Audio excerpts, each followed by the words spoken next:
Praise the lord. ప్రతిరోజు అనుదిన వాక్యం ద్వారా మీరెంతగానో బలపడుతున్నారని నేను ఆశిస్తున్నాను. అలాగే మీరు కనుక మన యూట్యూబ్ ఛానల్ని క్రొత్తగా వీక్షిస్తున్నట్లయితే మన యూట్యూబ్ ఛానల్ని సబ్స్క్రైబ్ చేయండి, ఇతరులకు షేర్ చేయండి.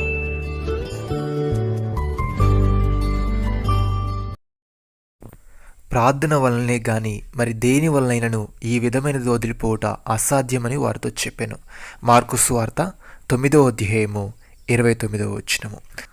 ప్రియమైన సహోదరి సహోదరులారా, తుదకు ప్రభు యొక్క మహాశక్తిని బట్టి ఆయన యందు బలవంతులయుండుడి. మీరు అపవాది తంత్రములను ఎదిరించుటకు శక్తిమంతులగునట్లు దేవుడిచ్చే సర్వాంగ కవచమును ధరించుకునుడి. ఏలయనగా మనము పోరాడునది శరీరులతో కాదు, కానీ ప్రధానులతోనూ అధికారులతోనూ ప్రస్తుత అంధకార సంబంధులకు లోకనాథులతోనూ ఆకాశ మండలమందున్న దురాత్మల సమూహములతోనూ పోరాడుచున్నాము. అందుచేతను మీరు ఆపద్దినమందు వారిని ఎదిరించుటకును సమస్తమును నెరవేర్చిన వారై నిలవబడుటకును శక్తిమంతులగునట్లు దేవుడిచ్చు సర్వాంగ కవచమును ధరించుకునుడి.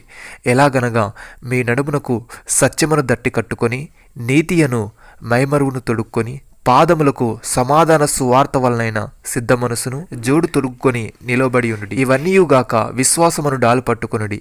దానితో మీరు దుష్టుని అగ్నిబాణములన్నిటినీ ఆర్పుటకు శక్తిమంతులగుదురు. మరియు రక్షణయను శిరస్త్రాణమును దేవుని వాక్యమును ఆత్మ ఖడ్గమును ధరించుకునుడి. ఆత్మ వలన ప్రతి సమయమునందును ప్రతి విధమైన ప్రార్థనను విజ్ఞాపనను చేయొచ్చు. ఆ విషయమై సమస్త పరిశుద్ధుల నిమిత్తమును పూర్ణమైన పట్టుదలతో విజ్ఞాపనం చేయొచ్చు. మెలకువగా ఉండుడి. సహోదరి సహోదరులారా, మీలో యుద్ధములను పోరాటములను దేని నుండి కలుగుచున్నవి? మీ అవయములలో పోరాడు మీ భోగేచ్ఛల నుండియే కదా. మీరు ఆశించుచున్నారు కానీ మీకు దొరకటలేదు. నరహత్య చేయుదురు, మత్సరపడుదురు గాని సంపాదించుకొనలేరు. పోట్లాడుదురు, యుద్ధము చేదురు గాని దేవుని అడగనందున మీకేమీ దొరకదు.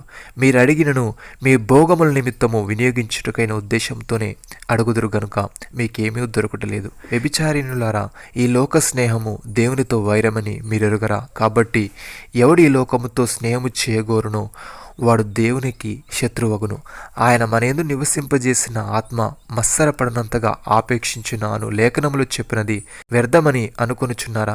కాదు, కానీ ఆయన ఎక్కువ కృపనిచ్చును. అందుచేత దేవుడు అహంకారాలను ఎదిరించి దీనిలో కృప అనుగ్రహించును అని లేఖనము చెప్పుచున్నది. కాబట్టి దేవునికి లోబడి ఉండుడి, అపవాదిని ఎదిరించుడి, అప్పుడు వాడి మీ ఎదురు నుండి పారిపోవును. దేవుని ఎద్దుకు రండి, అప్పుడు ఆయన మీ ఎద్దుకు వచ్చును. నమ్మిన వారు నాతో కలిసి ప్రార్థనలో ఏకీభవించండి. మమ్మల్ని మిక్కిలిగా ప్రేమిస్తున్న మా ప్రియ పరలోకపు తండ్రి, మీరు మాకు ఇచ్చిన వాగ్దానాన్ని బట్టి మీకు స్తోత్రములు. మేము మీ యొక్క మహాశక్తిని బట్టి మీ యందు బలవంతులమై ఉంటూ అపవాది తంత్రములను ఎదిరించుటకు శక్తిమంతులమగునట్లు నీవిచ్చే సర్వాంగ కవచమును ధరించుకునే వారముగా మేముండుటకు సహాయము దయచేయమని, ఆత్మ వలన ప్రతి సమయమందును ప్రతి విధమైన ప్రార్థనను విజ్ఞాపనము చేయొచ్చు. ఆ విషయమై సమస్త పరిశుద్ధుల నిమిత్తమును పూర్ణమైన పట్టుదలతో విజ్ఞాపనము చేయొచ్చు. మెలకువగా ఉండుటకు కృపచూపమని, నీకు లోబడి అపవాదుల్ని ఎదిరించే వారముగా ఉండుటకు కృపచూపమని ప్రభువైన యేసుక్రీస్తు నామములో ప్రార్థిస్తున్నాము తండ్రి. ఆమేన్.